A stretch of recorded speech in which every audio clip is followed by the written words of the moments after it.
Hey everybody, and welcome back to Lindsey's Little Library. So today I have a really fun and unique challenge for you, and I really hope you take me up on it. So I don't remember when we had this conversation, but Sarah and I'm sure you guys know that Sarah and I, we enjoy a very nice cold bottle of beer every so often.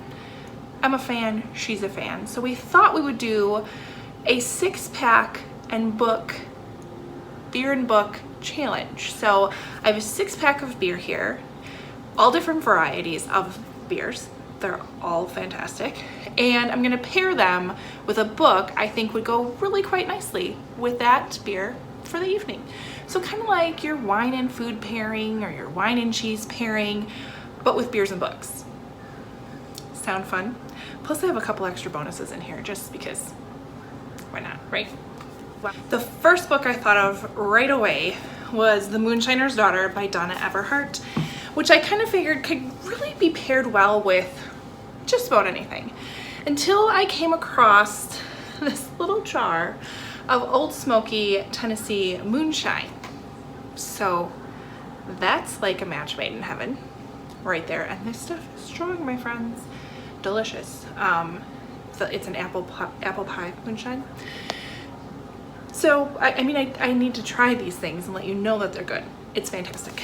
So The Moonshiner's Daughter takes place in 1960 in North Carolina, and it follows our main character Jessie as she's 16 years old. Her family have been moonshiners for generations upon generations, and she is not okay with that. She does not agree with what they're doing, and then I believe her mother passes away, and it just makes it even harder for her to connect with her family, for her to be okay with the fact that they're moonshiners.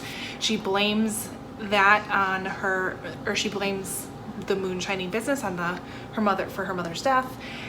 Sounds a little heartbreaking, but also kind of this like coming to age type story. But I'm intrigued, I'm interested, and I'll have a friend to go with it. So not really beer, but that was the first one I thought of. All right, so the first official beer that I'm gonna suggest is New Glarus makes, not only does it make Spotted Cow, which is like my all-time favoriteest beer, so if we're ever doing a beer in a book chat or anything like that, I'm most likely drinking Spotted Cow. But I tried to like branch out of my normal go-to beers, and so I picked up a bottle of Cabin Fever by New Glarus.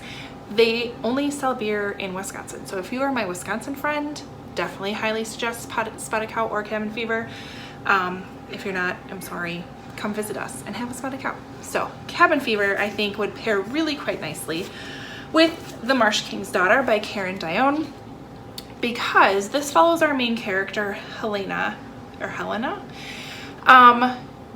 We get introduced to her life. She is married, has 2 beautiful daughters, has a great job, everything seems great, and then you find out that her mom was kidnapped by her father a number of years ago, held in a very remote cabin, and she's the product of that kidnapping. And her father has recently, I think, been released from jail or something like that, so she kind of has to face him and face her past, and it is like there's a punch in this little itty-bitty chapter. And then on top of it, it takes place in the Upper Peninsula of Michigan, which is not that far from Wisconsin, which again, can get yourself a Cabin Fever beer. I mean, again, match made in heaven. The next beer I highly recommend is an old favorite. I think most people know about Blue Moon. I know Blue Moon, the mango one, is one of Sarah's favorite beers, but this one's just their Belgian white. This is my go-to if I can't get my hands on a Spotted Cow. Blue Moon's the runner-up for me.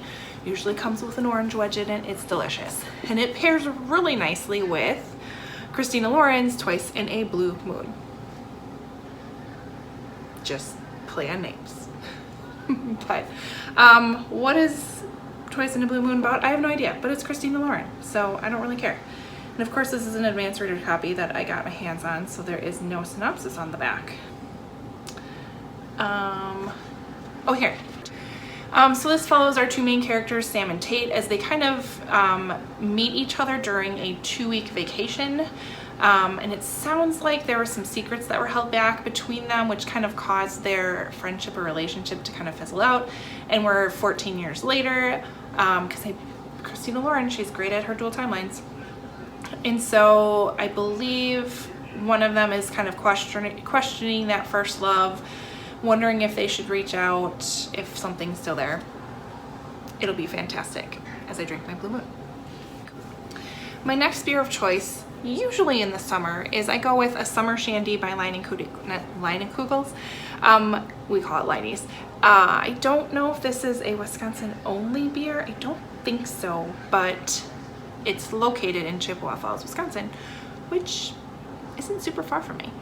And yet I have yet to take a trip there. I feel like I need a day trip for that. But this is brewed with a lemonade type flavor, so it's very summery, very, you know, sitting by the lake or on the beach or in the pool type of a beer, which pairs really well with Beach Read by Emily Henry. So this follows two authors who have rented beach houses right next to each other.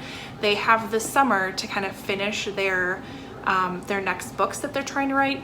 And so we have Augustus, who is very much writes literary fiction, and January, who writes best-selling romances. They don't totally agree with where their stories go, but they end up making a deal that they're going to help write each other's books, and it kind of goes from there. I've heard fabulous things about this book. This is actually my book club's July pick, which I'm sure I'm going to drink some Summer Shandy while I while I read it. But it feels like this just pairs really, really well together, because nothing says summer like Summer Shandy and a beach.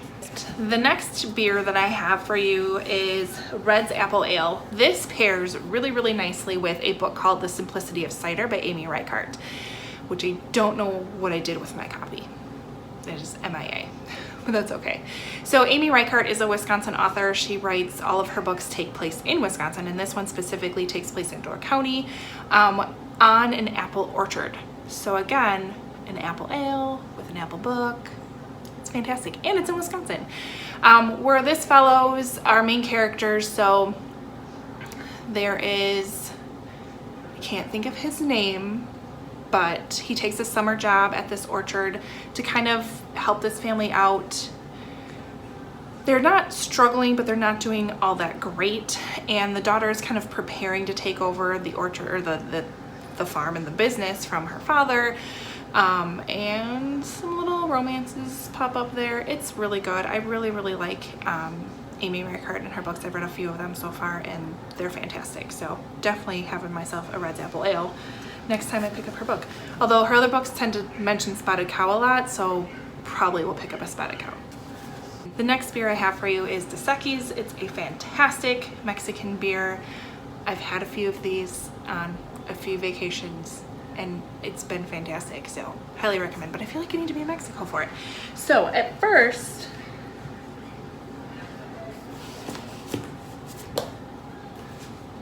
when I first thought of a book to pair with this, I immediately thought of On the Island, because it just gives me island vibes, but this isn't in Mexico. So I felt like I needed to give it, you know, give some homage to where it originates from. And then I thought of the book I just read, Capital Gains. This is by Chip Gaines, and really kind of talks about his life and how he got to where he is. And there's a part of this book where he talks about he had started his own business, and a lot of his employees were immigrants from Mexico, so he had a really hard time understanding them. There was a big language barrier there. So he decides he's going to go to this Mexican school for 3 months, and he's going to learn the language. And he decides he's going to drive there. And his truck breaks down, of course. And so he ends up somehow calling one of his employees, and they hooked him up with a family that was down in Mexico. And all I can picture is Chip Gaines, you know, putting his feet up, hanging out with this family for a few days while he fixes his truck, having a couple of cold ones. So I feel like this pairing goes really, really well together. And to round out our 6-pack, we're going to bring in a Sam Adams, because I need to. One of the oldest, I believe, breweries in the country on the East Coast, but it gives me a lot of Hamilton vibes, a lot of Revolutionary War vibes. So I got a couple of books here. So we have America's First Daughter by Stephanie Dray and Laura Camoy, which I still need to finish, which follows Jefferson's kind of Path to the White House. So it takes place, or it's from the perspective of Patsy Jefferson, which is his daughter, and again, his path to the White House. So of course, starts around Revolutionary War time. And then I have Hamilton and Peggy by L.M. Eliot, which follows the relationship between Alexander Hamilton and his sister-in-law Peggy. And then of course my final one, which I think goes even better, is I, Eliza Hamilton, which again follows Alexander Hamilton's wife's perspective, Eliza, as she dealt with all of the crazy stuff, which I'm sure she would appreciate a few cold ones to get through some of that stuff. I'm just saying, Eliza, you should have. So, a few extras to go along with your Sam Adams.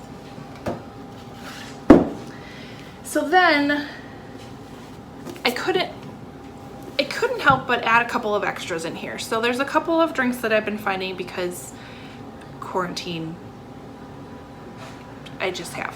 One of them is by Pabst Blue Ribbon. They make this hard coffee, which is delicious, and I pair that with the Happy Ever After playlist by Abby Jimenez. She wrote The Friend Zone, which this follows that story, and there's times in here where coffee comes up quite a few times, and it just feels like it goes together really well. And then you can't talk about pairing drinks and books without mentioning The Woman in the Window by A.J. Finn, because our main character in this book, Anna Fox, she's a recluse. She just stays home. She doesn't leave anywhere, but she enjoys probably about a bottle of wine, but she enjoys most likely a bottle or more of wine quite frequently. She's not a very trusted narrator. She likes to have her drink. So if I'm going for wine, I'm definitely picking up the Apothic White Blend that I love. But I'm not always a wine drinker. So if I'm gonna be true and pair this book with something that kind of gets me into the story, I'm gonna pick the drink of choice that I've been loving lately, that I have been maybe going to on a daily basis myself. And that, my friends, are the Cayman Jack margaritas. These are fantastic. These are like the best margarita you could ever have, and you didn't have to make it. It's the perfect amount of lime. They are delicious. They go down like water. It's not always a good thing, but it makes me think of our friend Anna in here and how much she drinks her wine. So, highly recommend the Cayman Jack margaritas. Just try it. Just trust me. Any of these, just trust me.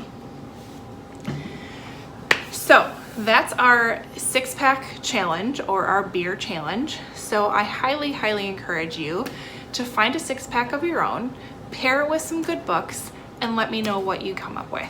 I don't think I'm gonna tag anyone specifically, but if you're watching this, just do it, because it was really fun. It kind of makes you look at your books in a little bit of a different way. And now I have a fridge full of options for the next few weeks. So I'm happy with that. Head on over to Sarah's channel, check out her 6-pack challenge, or her books and beer challenge. I'm not even sure what we're calling this, whatever you want to call it, and see what she has in store for you. Otherwise, like, comment, subscribe, and I will see you next time. Bye.